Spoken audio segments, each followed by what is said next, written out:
আপোষ করে তারা মার্চ ফর গাজা করছে যে কালেমার পতাকা উঠানো যাবে না। আরে এই কালেমার জন্যই তো জীবন দিচ্ছে ফিলিস্তিনের মুসলমান। এই কালেমা বাদ দিলেই তো ইহুদিদের সাথে তাদের আপোষ হয়ে যায়। আর তাদের পক্ষে মার্চ ফর গাজায় কালেমার পতাকা নেওয়া যাবে না। এই মৌলবী আর প্রবক্তা বক্তাদেরকে চিনে রাখুন যে এদের কানেক্টিভিটি আসলে কোথায় কার সাথে। এগুলো জাতিকে বোঝা উচিত। আমার এখানেও যোগাযোগ করছে যাওয়ার জন্য, আমি হসপিটালে ভর্তি ছিলাম, যেতে পারি না। আমার একটু দুঃখ ছিল, গেলে ভালো হইতো। পরে যখন দেখলাম যে না, যে সমাবেশে কালেমার পতাকা উঠানো যায় না ওখানে না যাওয়াটাই ভালো হয়েছে।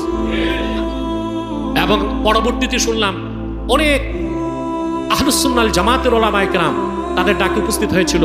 এই বেচারা এতিমদেরকে স্টেজে ওঠার সুযোগও দেয় নাই।